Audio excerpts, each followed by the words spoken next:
Tere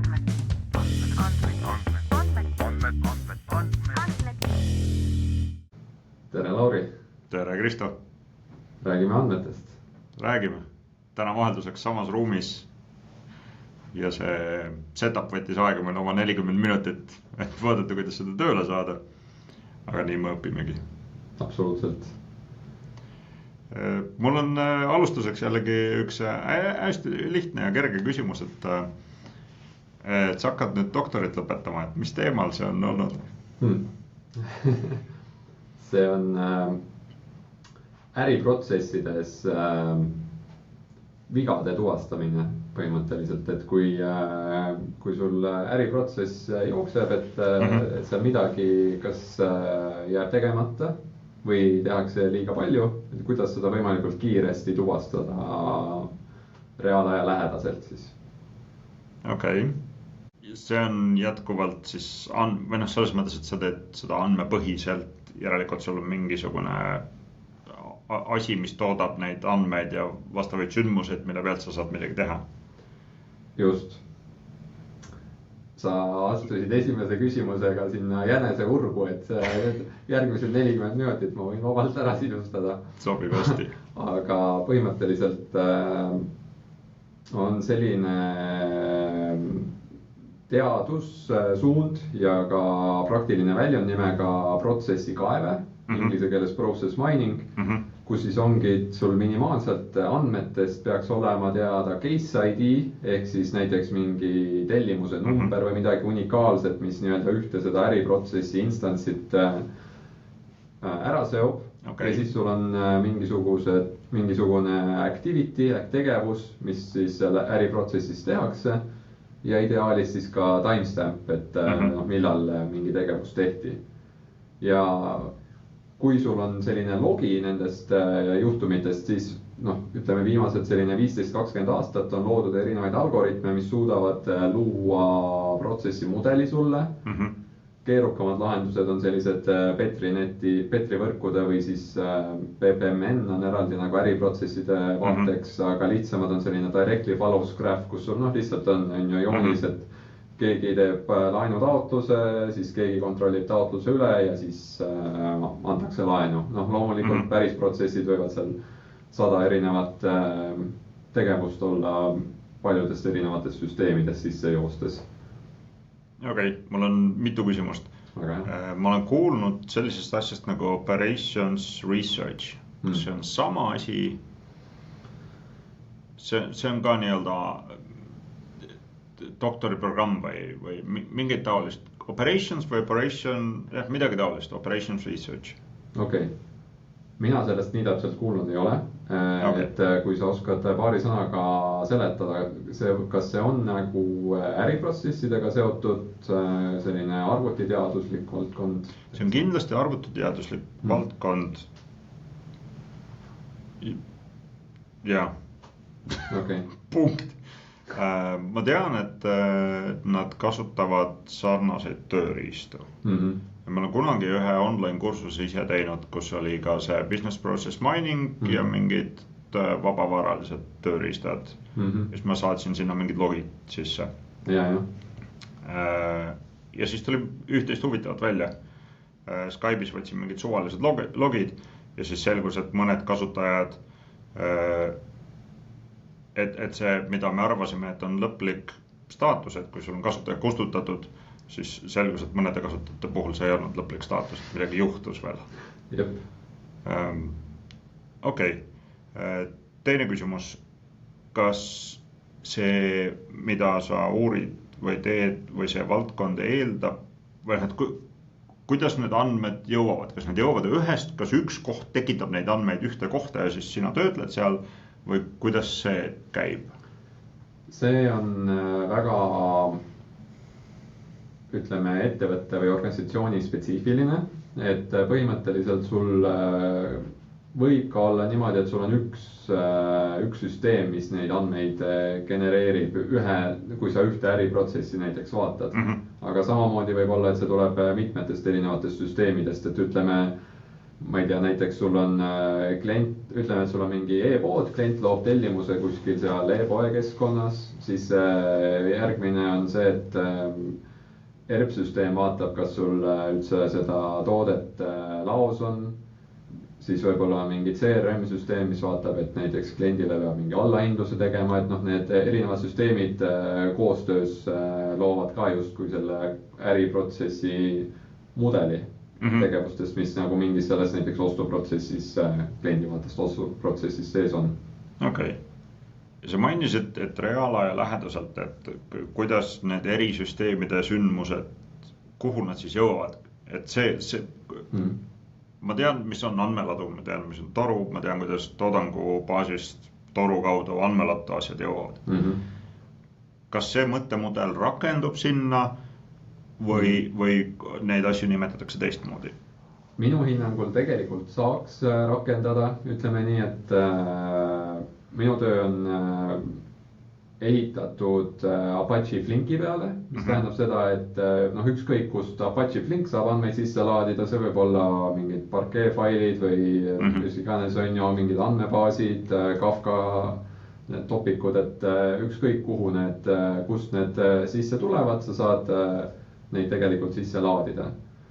Kas see nagu koheselt niimoodi plug and play on, ma ütleks, et noh, suure tõenäosusega mitte, sest seal alati tekib mingeid nüansse ja pigem ma ütleks, et kui keegi hakkab üldse protsessi kaeve peale mõtlema Eestis, siis number 1 oleks ikkagi teha mingi andmeladu, et sul on nagu andmed ühes kohas, sa nagu hakkad mõtlema üldse, kuidas need andmed on ja siis sa saad mõelda, et järgmised sammud, minu vaade on see, et on andmeladu, järgmised sammud on raporteerimine, mingid dashboardid või siis masinõppe või siis protsessi kaeve või noh, miks mitte kõik need on ju, aga need on nagu sammud, mis tulevad pärast seda, kui sul on andmed tegelikult läbi mõeldud ja ühtses kohas. Okei. Ma olen natukene streaminguga kokku puutunud ja seal tekivad lisakeerukused kohe, et sul on mingid ajaaknad, mille raames sa saad neid asju joinida ja siis on mingi late arriving data ja muud taolised asjad. Et see kõik tegelikult on ka selle protsessi kaeve maailmas aktuaalne. See on see, mis minu doktoritöö tegelikult suuresti lahendab. Noh, doktoritöö eesmärk ongi see, et sa teed nagu mingisuguse väikese uue avastuse või suuna on ju, et ütleme nii, et protsessi kaeves senimaani selliseid streaming andmeid, reaalaja lähedasi andmeid on natukene vähem uuritud.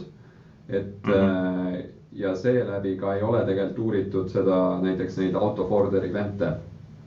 Et kui sul on näiteks mitu süsteemi on ju ja lihtsalt ütleme üks event peaks tegelikult oli enne, aga jõuab kohale hiljem kui mingi muu event, et siis äriprotsessides seda pole lahendatud, kuigi kõikides Sparkis, Flinkis, kõikides on see lahendatud. Mis äriprotsessides on erinev, on see, et tegelikult klassikaline streaming on see, et sa agregeerid midagi, näiteks viimase 5 minuti müügid. Ja siis sul ongi see, et sa üritad see ajavakent leida, et kuhu see sisse panna ja sul on mingi see watermark, kus sa ütled, et okei, et noh, tund aega tagasi see mind enam ei huvita, et me ei saa lõputult tagasi on ju uuendada seda. Äriprotsesside puhul on see, et sind ei huvita sellised agregatsioonid, vaid sind huvitab see üks nii-öelda case, mis teeb selle nagu natuke erilisemaks, et kuidas sa nüüd ühe tellimuse raames hoiad nagu seda akent. Et see on see põhimõtteliselt, mida ma olen üritanud siis mingil määral oma doktoritöös lahendada. Okei, õnnestus. Mul ühe retsensendi tagasisidet veel ei ole saadud, aga senimaani tundub, et lubatakse kraad kätte anda küll jah äkki, kui hästi läheb. Nüüd asub ära sõnada. Tore. Mul on veel jätku küsimusi sama asja kohta. Et sa ütlesid, et seal on case ID ja selle alusel sa saad seda ühte juhtumit või ühe protsessi osi kokku panna. Kuidas see tekib? Kuidas see case ID tekib? Ma räägin tausta natukene. Et ma olin Starshipis, ma ise küll ei tegelenud sellega, aga teise engineering ehitas sellist asja nagu distributed tracing, mis tundub olema väga sarnane asi, et sul on sama mingi trace ID on eri süsteemides ja sa saad pärast need logid kokku panna ja vaadata, et kus see asi ootas 2 millisekundist, kus 200 millisekundit ja debugida ja muud taolist. Ja nad ehitasid seda päris tükk aega läbi erinevate süsteemide, kuna selle kõige suurem väärtus on siis, kui see on läbivalt eksisteerib. Ja see tundus päris töömahukas ja võib-olla seal olid mingid eraldi tööriistad selle Trace ID jaoks ka. Et sealt tuleb mu küsimus, et kuidas selle protsessikaeve puhul see asi tekib. Number 1 oleks tegelikult see, et sa tead, mis äriprotsessi sa vaatama hakkad ja seal kontseptuaalselt üldiselt on mingisugune asi, mida sa suudad mille järgi sa suudad paika panna, et see on see, kus nagu üks protsessi instants algas ja lõppes. Et, aga ongi, et nagu ütleme mingid müügid, laenuprotsessid, need on nagu lihtsamad asjad, sa võid võtta ka nagu tootmine, et see, kui näiteks sul on, ma ei tea, fassaadilaudade tootmine, see läheb liini peale, sel hetkel, kui see üks laud läheb liini peale, sel hetkel hakkab protsess ja siis, kui ta seal kuskil värvituna näiteks valmis on, see on nagu protsessi lõpp ja sa jälgid seda ühte konkreetset lauda, et näiteks või mingit batch'i, et see on aga see peab olema mingisugune, et sa suudad jälgida nagu selle konkreetse asja samme, aga muidugi seal võib nagu mitmeid neid paralleelselt joosta.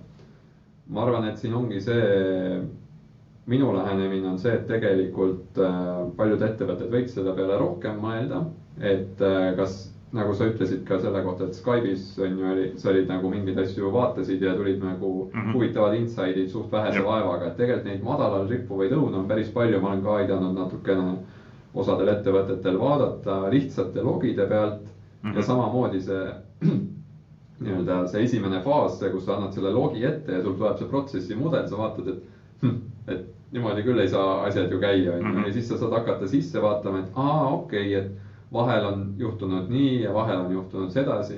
Et seda puhtalt andmetele peale vaadates sa ei leia mõningaid seoseid, mida sa näed siis, kui sa vaatad seda protsessi vaates ja see on minu arust väga huvitav. Okei. Kas see, kuna see järjestamine käib timestampide põhjal enamasti, kas siis, kui oluline seal on see, et need süsteemid omavahel sünkroonis oleks ajaliselt? Või see on eeldus, mis tänapäeval enamasti lihtsalt kehtib? See on pigem vist eeldus, et ma arvan, et seda väga palju ei ole eraldi uuritud ja jälgitud. Ja ma ütleks ka, et 99,9% kogu protsessi kaevest ei ole reaalajas tegutsev, et pigem seal on ikkagi siukene batch'i põhine.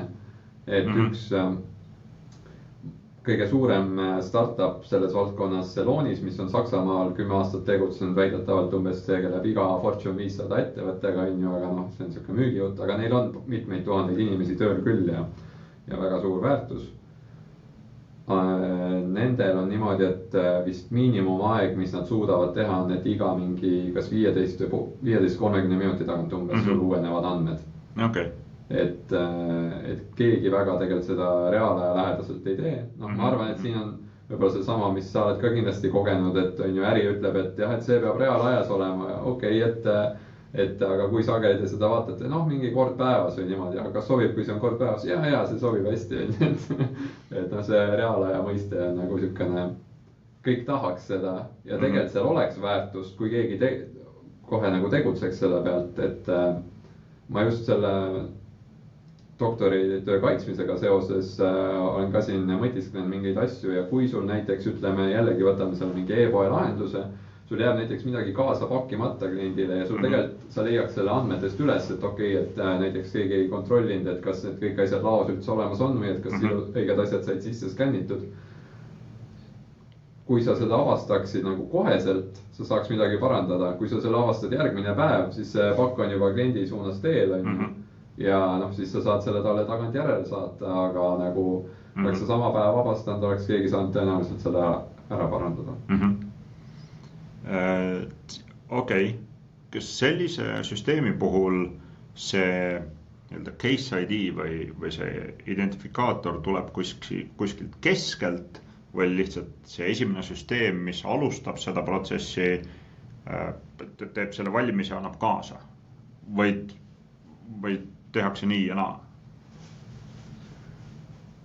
No ma ütleks, et pigem on see, et see tuleb mingist esimesest süsteemist. Et kuskil sul üldiselt on mingi tellimuse number või midagi määratletud ja siis see liigub läbi nende süsteemide, et tegelikult kuidas üldse arvutisüsteemid omavahel suhtlevad, sul peab olema mingisugune identifikaator, on ju, mille abil sa saad, kui sa kedagi uuendad, on ju, ja nemad teevad sulle update'i vastu, on ju, et siis nad peavad, sa pead kuidagi suutma seda rida andmebaasis uuendada, mis update'i nad saadavad. Okei. Jaa. Selle distributed tracing'u puhul ilmselt oli samamoodi, et mingisugune tükk alustas seda ja siis andis igale poole kaasa. Ja siis selle juurutamine läbi erinevate süsteemide, et see lähekski kõikide API-dega kaasa ja salvestataks maha ja oleks pärast samal kujul kättesaadav. Et siis see oli see teema ilmselt. Mida nüansi rohkemat probleemi on vaja lahendada, eks seda keerulisem see lahendus ka tuleb. Aga jah, ma jään selle juurde, minu sõnum oleks, et mulle meeldiks, kui rohkem organisatsioone prooviks vähemalt, mis see protsessi kaeve endast kujutab ja äriprotsesside vaadeandmetele. On seal, kui ma proovisin 10 aastat tagasi, siis oli 1 või 2 vabavaralist tarkvara, mis olid päris keerulised ka kasutada. Mis see seis tänapäeval seal on? Et sa soovitad proovida, mida see nagu tähendaks reaalselt? Okei, kui on tehniline inimene, siis kõige lihtsam oleks Pythoni pakett, PM4Py, et seal sul võib olla CSV või Pandas data frame ja saad ilusti sisse laadida selle nii-öelda event logi ja neil on suht hea dokumentatsioon ka, sa näed kohe, mis võimalused sul on, mida sa saad seal teha, et kõige klassikalisem ongi see protsessi avastamine. Järgmised variandid on siis vastavuskontroll, conformance checking, ehk siis see, et sul on protsessi mudel ja umbes see, millest minu tegelikult doktoritöö on, et sul on protsessi mudel, kuidas asjad peaks käima ja siis sul on mingid päris eventid, mis sisse tulevad, aga selles sa saad ka logina lihtsalt üles laadida ja sa võrdled seda logi oma protsessi mudeliga, et kus kohas on asjad valesti läinud siis. Aga kas nagu on selliseid keerukamaid vabavaralisi GUI lahendusi ka nii-öelda ärilisematele kasutajatele, aga ma ütleks, et igatahes peaks olema keegi juures, keegi tehnilisem tegelikult, kes nendest andmetest aru saab ja tõenäoliselt isegi kui sa oled väike ettevõte, keegi peab sul kuskil SQL-is need asjad üles leidma, kus need õiged read on, mis sinna sisse sööta. Et tema peaks kindlasti kaasas olema seal. Eestis üks professor Marlon Dumas, Tartu Ülikoolis üks kõige kõvem või üleüldse väga tasemel arvutiteadlane, et tema on teinud ettevõtte nimega Apromore, et see on näiteks üks variant, mida katsetada. Või siis seesama Celonis, mis on nagu rahvusvaheliselt tuntud, aga praeguseks on, ma ütlen, mingi 10-15 erinevat sellist isegi mitte startupi, vaid nagu täitsa adekvaatset ettevõtted, mis tegelevad protsessi kaevega. Eestis on üks või on neid rohkem? Minule teadaolevalt on üks. Okei. Ja nad ei ole Eesti suunalised, et lihtsalt see Marlon Dumas on nagu Eestist kaasatud, aga tegelikult pigem seal on nagu Austraalia asutajad. Okei. Aga kas mõned Eesti ettevõtted kasutavad seda süstemaatiliselt ka või? Ma ei ole kuulnud, ma tean, et paar aastat tagasi KPMG tegi mingi uudisnupu kuskil, et protsessi kaeve lahe värk, et proovige ja minu arust seda sama Apromooret edasi müüb äkki Eestis Nortal, kui ma õigesti mäletan, aga seda peaks neilt küsima või ma võin Marlonilt muidugi uurida, et kas nagu keegi Eestis kasutab, ma pigem arvan, et väga palju ei ole sellise nurga alt kasutatud, sest siin ei ole seda äriprotsesside vaadet nii palju üleüldse juurutatud võib-olla. Okei. Minnes selles äriprotsesside suunas korra edasi, et kuidas see reaalsuses on ja kuidas see ideaalselt võiks olla, et kes kirjeldab äriprotsessi millised detailsuse tasemel, sa ütlesid, et on see conformance checking on ju, et mingi protsessi mudeli vastu, kust see mudel tuleb? see on see esimene samm, see process discovery, protsessi avastamine, et kui sa selle event logi sisse laed, et siis ta automaatselt avastab tegelikult või noh, automaatselt avastab.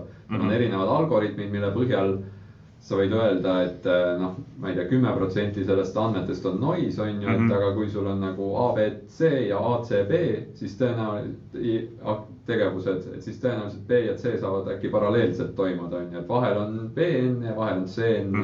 Siukseid, neid seoseid tegelikult tekib lõpuks päris palju ja need lähevad päris keerukaks.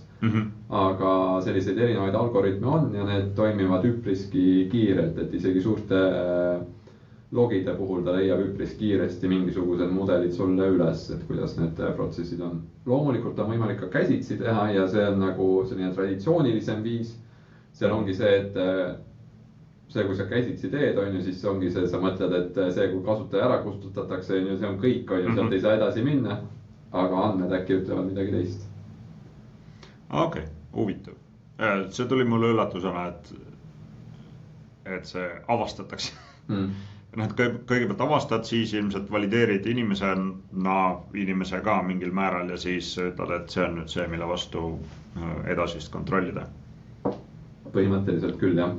Et see on see, miks seda nimetatakse protsessi kaeveks nagu process mining, samamoodi nagu data mining, et andmekaeve, et see on selline automaatne, poolautomaatne viis, kuidas asju teha, sest tegelikult mitukümmend aastat, kuidas seda äriprotsesside BPM-i või äriprotsesside juhtimist siis on tehtud, ongi see käsitsi, et sul tegelikult keegi tuleb kohale, on ju, joonistame neid äriprotsesse. No see on endiselt väga valiidne viis, kuidas asju teha, sest tihtipeale kõik asjad ei pruugi kuskil süsteemides olla ja noh, inimeste teadmus on teine, on ju, aga jah. Kuidas see ideaalses maailmas oleks?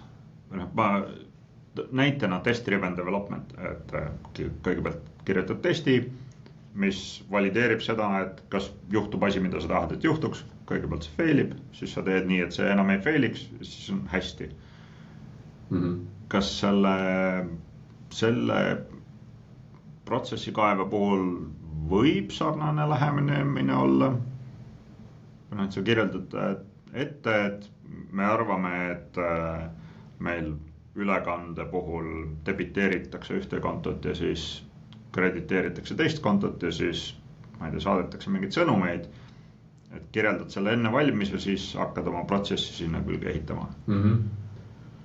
Ei jah, absoluutselt, et ma arvan, et niimoodi toimiks, et lihtsalt tänapäeval üldiselt on see, et enamikel ettevõtetel paljud andmed on kuskil olemas, eks ole. Et siis on lihtsalt nii palju lihtsam see, kui lihtne on ju, ei ole võib-olla elus midagi, aga see, et keegi oskab ära defineerida, et kus kohas need andmekillud on, mida meil vaja on. Ja siis saab need kokku panna üheks enam-vähem ilusaks logiks. Seal on väga palju otsustuskohti kindlasti, sest olenevalt, mis see äriprotsess täpselt on ju, kui palju seal erinevaid süsteeme on, mis granulaarsusega sa võib-olla tahad, kui sul on mingid keerukamad tegevused, et näiteks sul on, ma ei tea, telefonis salvestatakse mingeid erinevaid liikumisi või midagi, et kas sul nagu kõiki neid evente on vaja või ka e-poe, ütleme seal analüütikas on ju, et seda, et ta kuskile klikkis on ju, läks sinna lehele, see läheb lõpuks siukseks spagetiks on ju sul kokku, et keegi ei suuda seda nagu hoomata. Et jah, siis on vaja mõelda välja, aga jällegi selleks need äriprotsessi kaeve tööriistad ongi, et sa saad tegelikult seal ka hiljem vajadusel välja filtreerida asju, mis sa tahad ära jätta. Aga selle eeldus on see, et sul tekivad mingisugused sündmuse logid. Jah, põhimõtteliselt, et sa suudad vähemalt ära defineerida, kus sul andmetes see sündmus on. Aga üldiselt sündmused enamike ettevõtete ja tegevuste puhul kuskil tekivad. Et aga jah, see nagu ei ole niimoodi, et plaks teeme nüüd protsessi kaevet ja järgmine nädal on mingi asi valmis, et tõenäoliselt seal on ikka nagu rohkem vaja asju läbi töötada, aga ma arvan, et see mõttemaailma muutus on ka juba päris hea, kui nagu organisatsioonidel tekiks selline teistsugune vaade asjadele.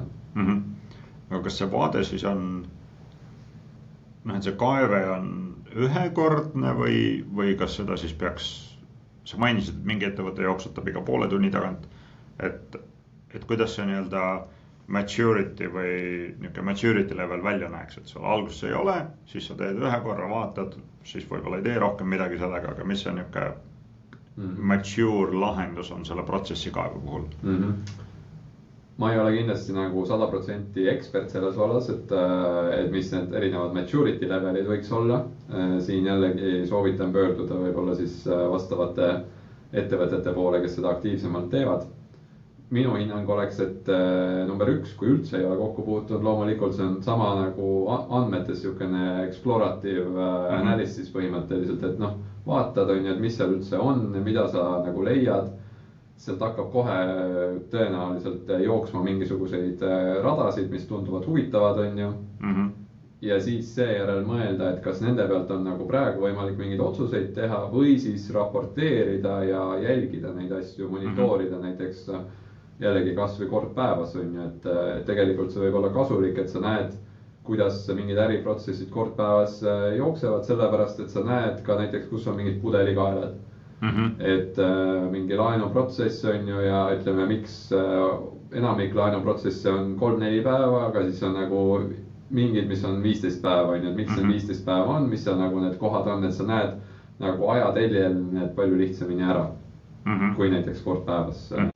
Kas sellele võib rakendada ka sellist andmekvaliteedi kontrolli, protsessi kvaliteedi kontrolli, kas seal on mingi paralleel?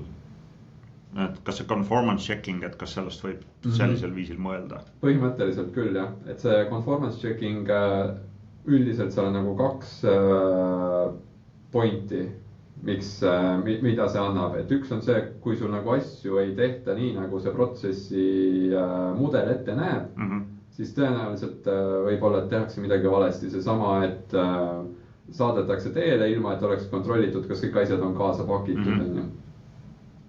Teine vaatenurk sellele on see, et võib-olla seal on kohad, kus saab protsessi efektiivsemaks teha. Sest võib-olla sul on töötajad, kes teavad, et nagu kui tellitakse mingisugused väikesed kõrvaklapid, mul ei ole vaja neid iga kord sinna sisse skännida, on ju, need ei maksa mitte midagi ja ma lihtsalt viskan need sinna, on ju, noh, või mis iganes, on ju, see on nagu totter näide, aga ütleme, kindlasti, kui sul on suur ettevõte ja sul on mingid eesliini töötajad telekomi või pankades, on ju, et siis nad head töötajad tihtipeale näevad mingeid nippe, kuidas seda protsessi efektiivsemaks teha. Ja kui sul on see vaade ja sa näed, et okei, meil mudel on selline, aga siin on mingid inimesed, kes seda ei tee, siis noh, esimene koht oleks võib-olla nagu suhelda nendega, kui sa nagu kohe ei saa aru, miks mingid asjad on nagu teistmoodi tehtud. Ja võib-olla seal nagu tekib avastushetki, kus siis seda protsessi saab üle ettevõtte efektiivsemaks tegelikult teha. Okei, et see tekitab nähtavust töövoole sisuliselt. Okei. Kuidas sa jõudsid selleni? Kirjutasin inimestele ja uurisin, et kas saaks doktoritööd teha. Okei. Ja siis ja siis üks vastas. Okei. Ja et tema tegeleb sellise teemaga ja siis sa sattusid selle teema peale? Jah, enam-vähem. Et tegelikult ma uurisin siis mõned aastad tagasi, et tahaks nagu teha doktoritööd ja uurisin ka Tartu Ülikoolis mõned teadlased välja, kellega siis võtsin ühendust. Ja peamine suund, kuna mul on selline andmete taust, siis ma tahtsin teha midagi andmetega. Ideaalis kas suurandmed, streaming, andmeaidad või IoT või midagi sellist. Ja see oli üks selline valdkond lihtsalt, kus oli nagu ühel professoril siis pakkuda teema. Ja sai mu konksu otsa. Soovitan. Ma käisin su nende magistritööde kaitsmisel. Vähemalt üks inimene tegi väga sarnasel teemal midagi, ma mäletan. Jah. Et sa oled suutnud seda pisikut siis edasi anda. Jah, natukene üritan ja eks. Aga kas seda õpetatakse ainena ka või? Jah, selle sama vähemasti vanasti andis Marloon, ma ei tea, kes praegu seda annab, aga jah, eraldi on tegelikult Tartu Ülikoolis aine äriprotsessi kaeve, kus siis ma ise võtsin seda 2 aastat tagasi, ma nüüd ei mäleta, et seal minu arust nad kasutavadki seda sama PM4Pi Pythoni paketti ja lisaks seda Apromoret, sest noh, see on nagu Tartu Ülikoolil seal natukene mingeid tasuta versioone saab kasutada. Või peaks vaatama ka, tegelikult ma arvan, et Apromorel on mingid siuksed piisavad free trialid, mida saab ka nagu proovida ärilistel eesmärkidel. Aga jah, et seda ainet soovitan nagu ühena ja tegelikult on üpriski palju materjali, on internetis saadaval ka, loomulikult ise täitsa nullist nagu hakata seda läbi töötama või nagu natukene keeruline olla, aga oleneb inimesest, et kui keegi näeb, et see on nagu väärtuslik, no siis ta nagu sööb ennast sellest läbi, et materjale jagub, sest see on, ütleme jah, 10-15 aastat on see nagu väga tõusva trendina selline uurimisvaldkond olnud, siis ütleme nii. Okei. Sa ütlesid, et see nimetus on äriprotsessi kaeve, et kas see lähenemine on kuidagi rakendatav ka, ma ei tea, eraelus, mingi hobi kohta, oled sa midagi sellist kohanud? Jah, kas ta nagu päris üks-ühele on, no teoreetiliselt küll, sest tegelikult ju kõik meie asjad on tegevused, et kui sa mõtled ka enda hommikule, et sa võid mõelda, et mis tegevusi sa hommikul teed, et noh, paned riidesse, pesed hambad, sööd hommikust, võib-olla teed trenni, võib-olla mediteerid, võib-olla loed uudiseid ja mis iganes on ju. Et kui sul on mingi hea viis, kuidas neid salvestada digitaalsel kujul näiteks, et mis hetkel sa neid tegevusi teed, siis põhimõtteliselt sa võid enda kohta teha näiteks hommikutegevuste sündmuste logi. Ja sa esialgu isegi ei pea üldse sellele vaatama peale sellise nurga alt, et mis ma nagu hommikuti, mis mu nagu protsess hommikuti on, vaid sa lihtsalt salvestad on ju kõiki tegevusi. Oluline oleks muidugi ideaalis, et sa andmete kvaliteedi huvides salvestad neid sama nimega, mitte et hambapesu, pesin hambaid, hõõrusin hambaid hambapastaga, et sul, kui sa näiteks nüüd 6 aja pärast on ju vaatad seda, sa võid siit on ju avastada oma hommikuse protsessi mudeli. Et ma ei ole päris niimoodi seda mõelnud, aga praegu sinuga vesteldes tundub nagu päris huvitav asi, et tahaks isegi teha. Et enda elus rakendada kindlasti, aga jah. Okei, mul nüüd said küsimused otsa. See läks esimesed pool tundi. Me võime järgmised ülejäänud teemad järgmisse korda jätta. Seda küll jah. Ma ühte asja võib-olla lihtsalt lõpetuseks siia siis äkki paneks, mis ma ise ei olnud teadlik, aga just hiljuti avastasin. Võib-olla see on juba selline vana nali, võib-olla mitte. Aga vaata SQL-is on see, et kui sa tahad nagu kõige kohta pärida, siis sa teed selle select Darren from on ju. Aga kas sa tead, et ASCII seda tabelit kõikidest sümbolitest, et igale sümbolile vastab mingi number. Nii. Kas sa tead, mis see Darren, see asterisk, et mis number sellele vastab ASCII koodis? Mingi hulk neid sümboleid on enne tähti ja tähed hakkavad kas 32 või midagi. Ma ei tea, kuskile sinna 20. kanti ma pakuks. Tähed hakkavad minu arust kuskil 70 kandist isegi. Suurtähed, mingis järjekorras on kas suurtähed ja väiketähed midagi taolist. Aga see Darren on number 42. Okei. Et kui sa soovid vastuseid elule ja kõigele muule, et siis select Darren.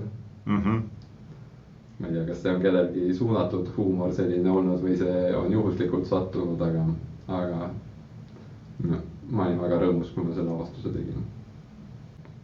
Ajaliselt oli see universumi raamat umbes samas ajajärgus, ma arvan, et see võis olla. Jah, midagi seal 70-ndatel. 60-ndatel, 70-ndatel, jah. No võt. Ja, okei. Siuke vana asi. Aga siis aitäh sulle, Lauri, see oli siuke intervjuu rohkem mulle tundus, aga mul oli väga huvitav. Mul oli ka väga huvitav. Mul on nagu mõttemudeleid erinevatest kohtadest sellega seoses ja ma olen midagi natukene kunagi ise näppinud. aga noh, et sellest on väga palju aega möödas ja neid mõttemudeleid on juurde tulnud, et siis on hea meel paremini aru saada sellest, kuidas asjad käivad. Aitäh! Väga tore, aitäh!